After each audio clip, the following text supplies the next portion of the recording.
I am thrilled to be here today with Chase Buckner. Chase is the Director of Product Marketing at HighLevel, the all-in-one white label sales and marketing platform for agencies. Prior to joining the team at HighLevel, Chase and a partner built a full-service agency from scratch that they grew to over seven figures in annual recurring revenue. Chase, I'm so glad you were here. Thanks for being on the show. Thanks for having me. I'm super excited to chat. Welcome to Catalytic Leadership, the podcast designed to help leaders intentionally grow and thrive. Here is your host, author, and leadership and executive coach, Dr. William Attaway.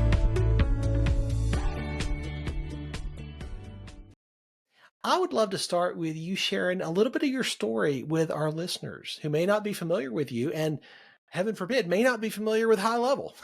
Sure Talk a little bit thing. about your journey and your development, particularly as a leader. So my journey's kind of interesting because I did an early life pivot. I went to college to become an English teacher. So I taught high school English for 2 years and had an early life crisis of, I don't think I'm ready to commit the next 35 years of my life to this regimen. Really wanted to see the world. Long story short, came up with this idea to drive across the country and then drive from California to Costa Rica with a friend of mine over 6 months.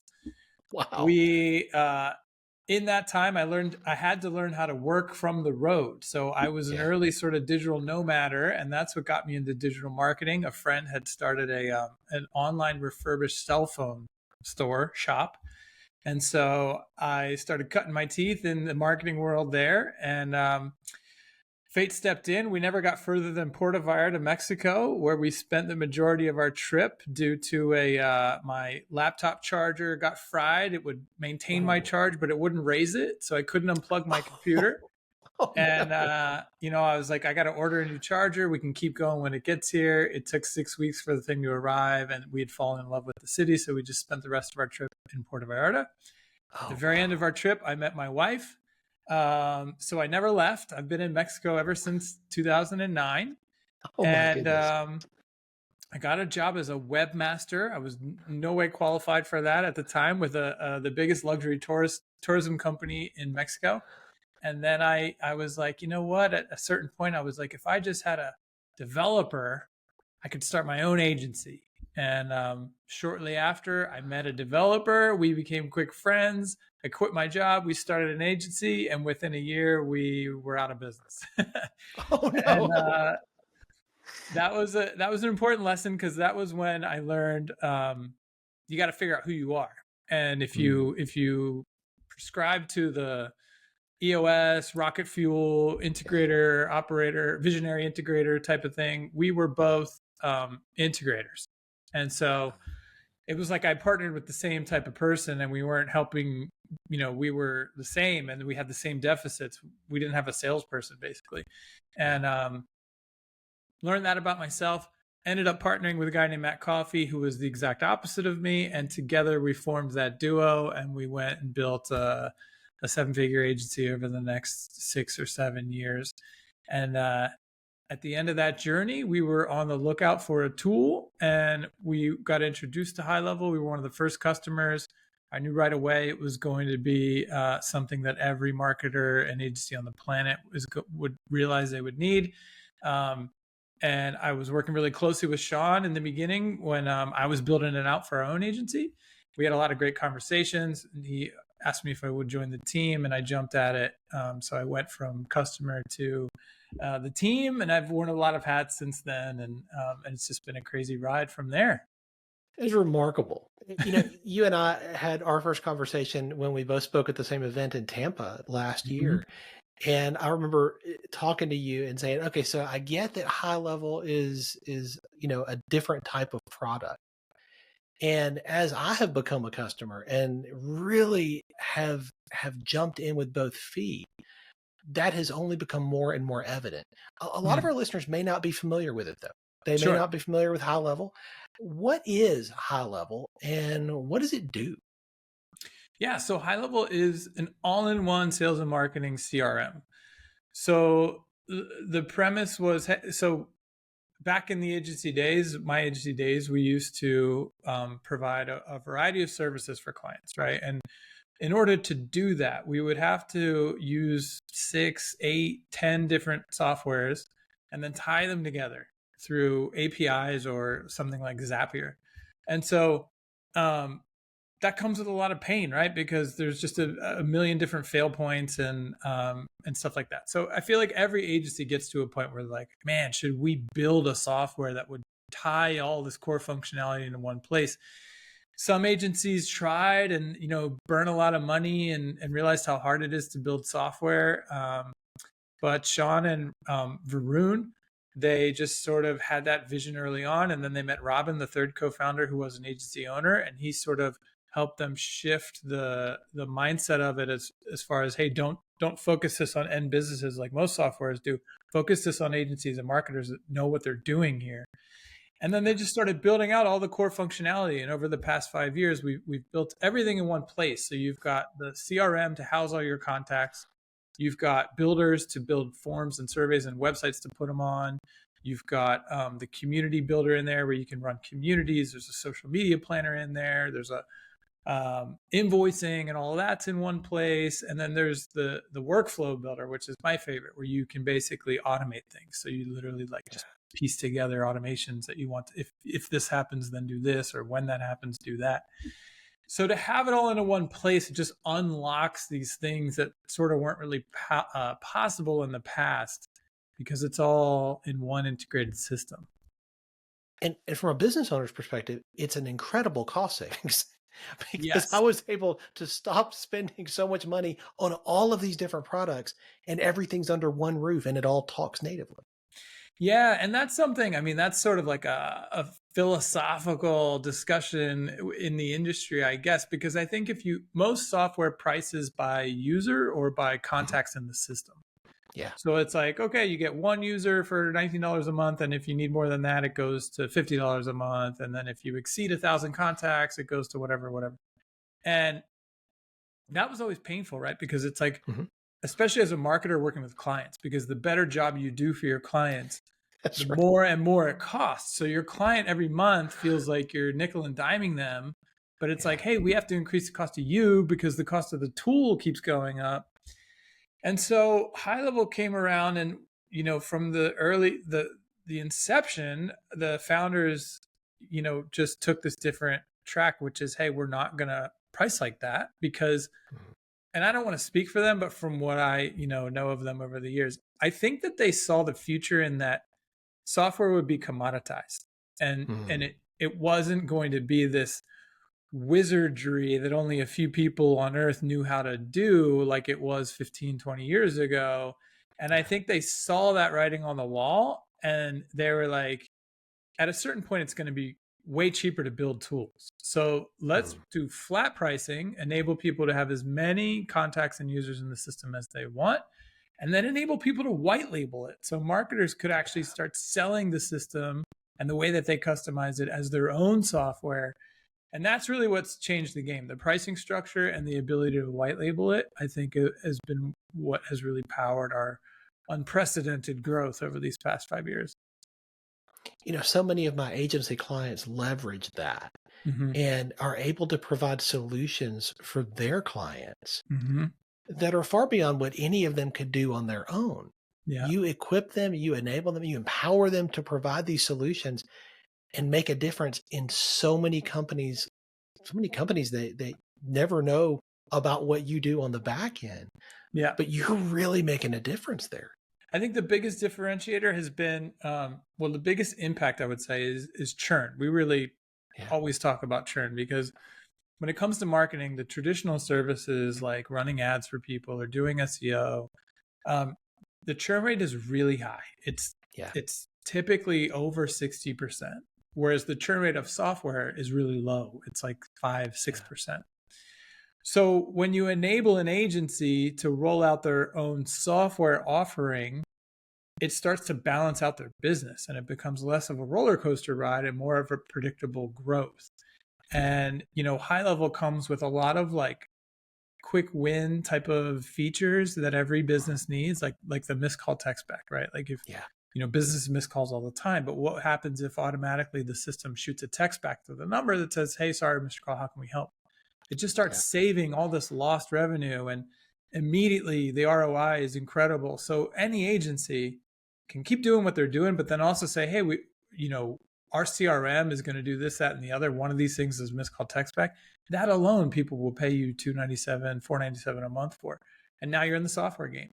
And so we've seen a lot. It's been really fun actually to see a lot of agencies go from 100% traditional services to a hybrid, or I've seen several agencies tell me, "We don't even do services anymore. We just sell white labeled software because the churn's so low." And it obviously it's the king of all business models. That's why you see every company on the planet trying to figure out how they're going to roll out a SaaS offering. And it's been a game changer for sure. And you continue to make it better. This is one thing that I had heard about prior to becoming a customer. And prior to hearing so many of my agency clients talk about their adoption, you continue to improve and make it better. And the feature set just grows. It feels exponentially. And I know that's probably an overstatement, but like there's just more. And hey, we're rolling this. Hey, we're rolling this. Hey, we got this new thing. You don't sit on your laurels and say, "Well, this is good enough." No, and that's been the mission from day one. And it's been fascinating to see. When I first came in, I wasn't fully on board with this mentality, but I've since realized that it's absolutely been proven correct in that most software, well, first of all, most software doesn't make money, right? Most software is in this cycle of get it to the point where you can get investment and then grow it to the next point to get the next investment. And the whole thing is based on this future promise that someday this thing will actually make money, right? So the founders knew they didn't want to do that. We've been profitable since day one. We've been bootstrapped. Their premise was, hey, most software, 80% of the users only use 20% of its features. So all we have to do is focus on those core 20% of the top software that marketers use in one place. Yes, people will complain along the way that like, "Oh, well, this thing's not sophisticated enough. In this other tool, I can do X, Y, and Z." And that's true. In the other tool, you can. But do you really use X, Y, and Z? And if we can get it far enough, we'll get to this point where we can then start going deep in all of those areas, or deeper. And that's what we call the skateboard model. And it's been something that's been really fun for me personally to buy into and to apply to other areas of my life, which is, hey, don't sit around trying to make something perfect before you roll it out, because odds are you're going to miss and you just wasted so much time. Roll out the lowest version of it that you can as fast as you can, and then let your customers or your community tell you. So we call that the skateboard.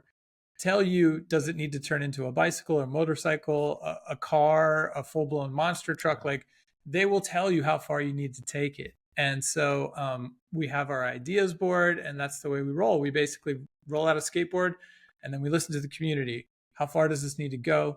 And it's worked really well. And so it got us to the point where, we were profitable along the way, and then private equity started, throwing all sorts of offers at us, and we were like, hey, if we could work out a really great deal, which we did. We took, I think 2 or 3 years ago, we took a $60 million investment for a very minority stake, and that enabled us to double down. So we basically, quadrupled the dev team or something, and the support team basically. And then this year we ended up taking another investment that was much bigger from General Atlantic, which is one of the biggest PE companies in tech. And same thing. So basically now we're just building individually sized software companies in each feature set so that they can go deeper. And we're getting to those really minute XYZ type of features nowadays, which is really fun. If I could go back and talk to Chase 10 years ago and tell him, hey, this is where you're going to be. What do you think that Chase would say? That Chase would be really stoked, and I'll tell you why. It's funny. I had a few friends that when I left on that trip, they moved to California. One friend in particular went to tech. Actually, a couple of friends, and I always kind of wondered what would happen if I would have went to California, right, and gone into Silicon Valley, because I've always loved the game of startups and whatnot. Yeah. And that friend made some money, invested in his roommate's software. And then like a year later, I saw this headline and I was like, how do I know that software? And it had been purchased by LinkedIn. And wow. I was like, oh my gosh, that's the software that Ryan invested in. So I called him and I'm like, dude, are you a millionaire right now? And he's like, I literally just saw that 2 hours ago. And he's like, I think I have to sit on LinkedIn stock for a while, but technically, yes, I think I'm a millionaire. I was like, gosh, man, like, what have I done? You know, like I'm down here in Mexico trying to build this agency. And I kind of thought that it was like an if else situation, right? Like one or the other. And so if I could tell that person, trust your gut, it's all going to work out. You know, here I am in the place that I want to be. And I also ended up working in tech for one of the hottest startups in the world. And it all just came together. That's awesome. Yeah, you are a continual learner. And anybody who's ever heard you speak understands that, because sure. It's just it just flows out of you.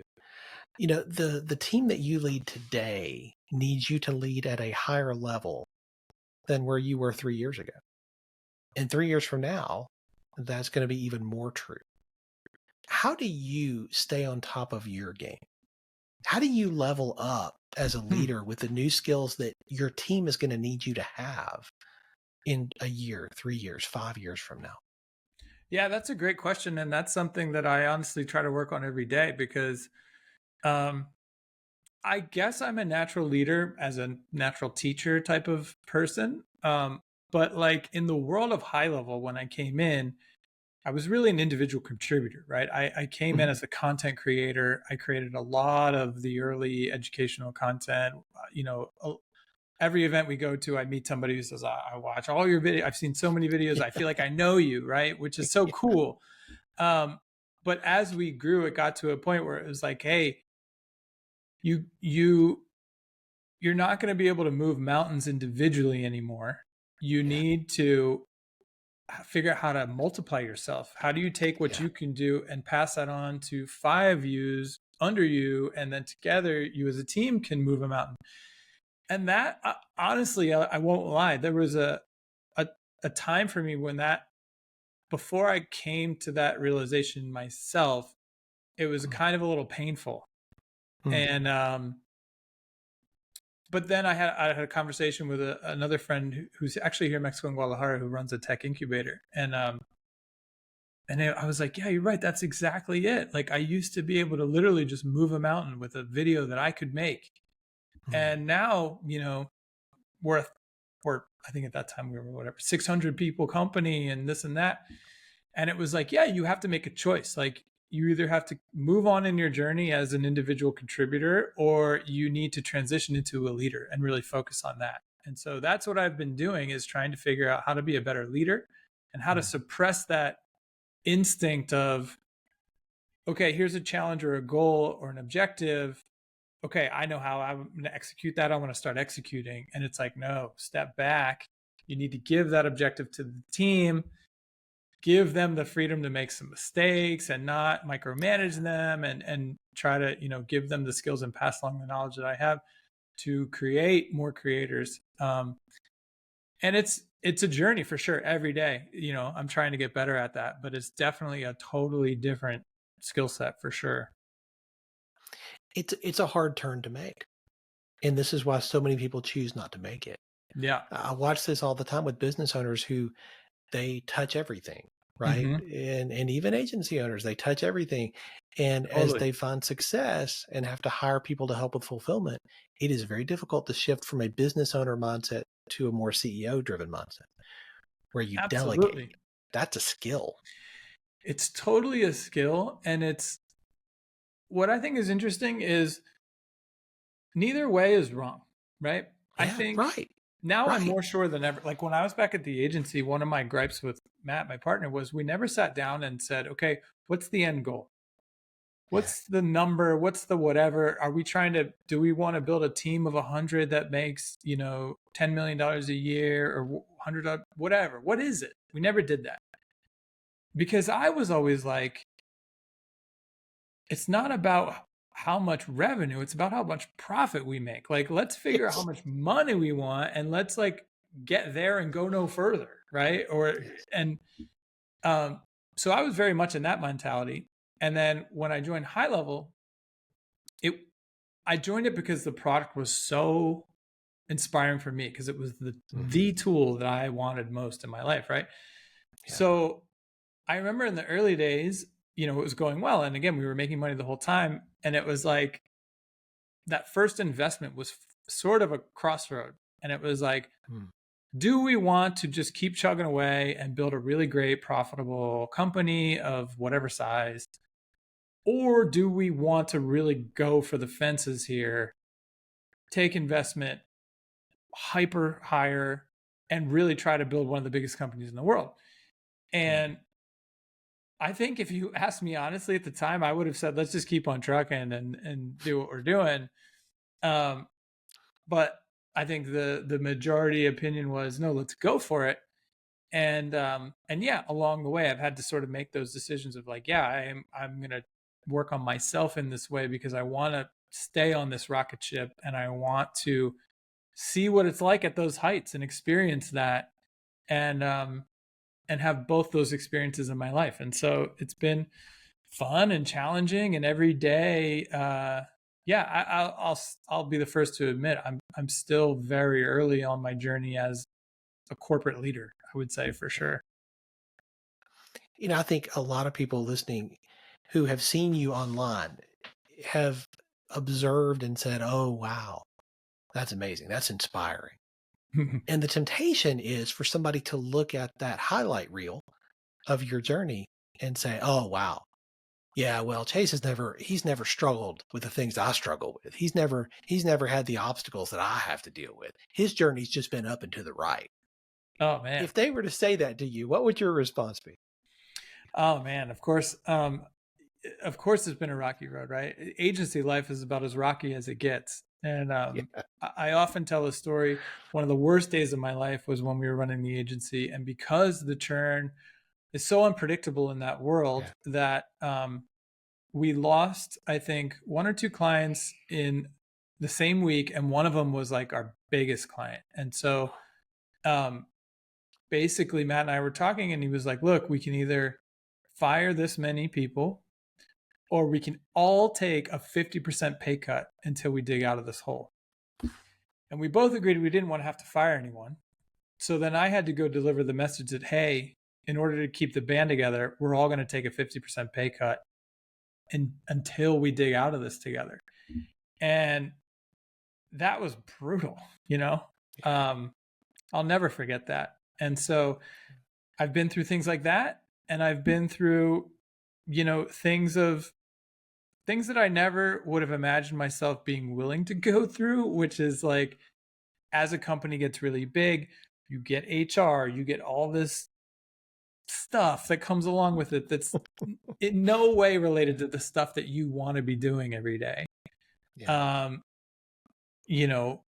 Relationship stuff with people on your team that are under you and this and that, and things that you never imagined having to deal with. And it's like, this is all part of the gig. Like if you want to get to those levels at companies of those size, it's part of the game. And for me, it's been really interesting. If I'm totally honest, I got a title of director when we had 50 people, right? Like I don't think there was, back then it was like, yeah, whatever, like you're a director because we have to give everyone titles. Honestly, now I feel like I'm still trying to legitimately earn that title because I think if you went and looked at directors at companies of our size now, I don't know that I'd be qualified to get that job there. So, but at the same time, like, it's all relative. But yeah, I try to keep reminding myself of that, of like, hey, there's always room for growth here. And if you want to play in this league, you have to choose. And I remember your talk from Tampa, which really resonated with me. Everything's a choice, right? So Yeah. I have to wake up and choose this annoyance or whatever, these things that I don't really want to do in order to continue to climb at these heights. Mm. And it's not always fun, for sure. I can tell you that. It was way more fun when I just used to get to wake up and make videos about whatever I wanted to make a video about, That's so true. As I listen to your story and so much of what you have learned and encountered so far, I'm struck by something that just popped out, and I know our listeners picked up on this. It's what I call a teachable spirit. It's the humility that you approach this with. You don't come into this like, hey, I got all the answers. I know it all. I got it. Just come to me. I'm the answer man. You approach this with a teachable spirit, and that is what differentiates high capacity, truly catalytic leaders from those who don't lead at that level. And I just want to call that out and affirm that, because that's something that we talk about a lot, because it matters. And it's a choice that you get to make. Keying back into that idea, you get to choose whether you're going to approach what you do with that kind of a spirit, with that kind of a posture. And I see that in you. And I think that is something that trickles down and affects your team and really begins to affect the DNA of the whole company. And that's true for every leader listening. I appreciate that. And I'll pass those flowers on too, because I think that humility culture comes from the top. And so Sean, Robin, and Varun are all the same way. And that has been a big part of the reason why I joined the team and why I'm still on the team, is because they've proven to me that no matter how big you get, you can still maintain that level of humility. And, our product calls are my favorite part of the day. They're super early in the morning, and every day it's with one of the product teams, and it's where the iron is forged, I would say. And those conversations often get really passionate and heated. And it's just always brings a smile to my face when you hear, Sean go, you know what, you're right. My idea was super stupid. Like, you've got the data to back up your opinion. You're right. We're going with that. And it just reiterates that, right? Like, and I think that you would agree. Your favorite people on earth are like that. And in the world of marketing, it's a real shame, because there's this, it's a money culture. And I think a lot of that comes with like this phony alpha mentality where you can show no weakness and you have to know everything and fake it till you make it and all that kind of crap, which, come look at a company like HighLevel and who leads it, and they'll be the first person to admit when they're wrong or what they don't know. And it's actually the fastest way to success, when you get people in a room and it's like, okay, what don't we know about this challenge that we're trying to figure out? Okay, great. We're not going to assume anything in that direction then, because none of us are confident that we know that. So let's focus on what we do know, and then figure out how we're going to fill in the gaps. And, it's been awesome to be a part of a team where that's the culture. A leader who lets the best idea win instead of their idea. That's right. That's the way to go. One thing that I ask every guest is, as a continual learner, is there a book that has made a big difference in your journey? One that if the people who are listening haven't read that book yet, you would say, hey, this was a game changer for me. For sure. So, man, I don't really get a ton of time to read, and when I do, it's usually for pleasure. I usually, when I get this question, my answer is Rocket Fuel, because that was very eye-opening for me. If you haven't read it, you should read it. It'll really help you solidify things about yourself. And then it gives a lot of clarity around what comes with that categorization. Like, for example, when I read it and realized, oh, I'm in this relationship. I'm lucky enough to be in this sort of partnership where there is a visionary and an operator, an integrator present. But I didn't know that, according to the book, the integrator gets the final say. And so that gave me a lot of confidence and permission to go back to our business and say, hey, I've been sort of holding back about a couple of these things that were decisions that we're making or whatever. And now I'm confident that I'm the one that should get the final call on this. And you know what I mean? So it really changed a lot for me there. A book I started reading that I know I'll finish at some point is the Story Brand book. So good. Yeah. The Story Brand book. And then there's a book called The Hero's Journey. That's a much older book, I believe. But I do think as we head into this world of AI generated content, original content, original stories are going to stand out even more. And I think learning how to tell a great story is going to be a really valuable skill moving forward. And so I definitely want to refine that part of my game as I move forward for sure. Chase, this has been so fascinating. Often people will walk away from a conversation like this with one big idea, one big takeaway. If you could define what you want people to walk away from this with, what would that be? Great question. And I don't know the context, right? Are we talking about like business or life or whatever? What would you leave entrepreneurs and agency owners with from your journey? I would say a couple of things. One, figure out who you are. Read that book. And don't feel pigeonholed, right? Oftentimes I've played both roles, and it's really more about like understanding in the relationship I'm in right now, what role am I playing? And it'll bring a lot of clarity to you there. 2, focus on profitability. Nothing else matters. Don't get caught up in this mindset of you got to raise money and blah, blah, blah. Focus on building something that actually makes money and forget the idea of perfection. Roll out a skateboard, as painful as that may be, because that's how you start and that's how you grow from there. In life, I would say, it's weird because I would always shy away from this type of advice or whatever, but it has played out in my life. If you're young and you're listening to this, following my heart did literally take me to everything that I wanted. And so as cheesy or as weird or as woo-woo as that may sound, if I didn't, I think about what I might be doing and where I might be doing it, and I just can't envision a better scenario than the one I have right now. So I would say, listen to that little voice inside of you and actually have the courage to follow it. I know people are going to want to continue to learn from you, Chase, and stay connected to you and learn more about HighLevel if they're not already in that ecosystem. What is the best way for folks to connect with you? For sure. So my 2 most active networks are Twitter, where I'm WC Buckner. William Chase Buckner is actually my full name. And then on Instagram, I am Webbing the Surf. So that's a domain I picked up a long time ago. I thought it was a pretty cool metaphor for my life and my career. And so I'm going to be building that channel up there.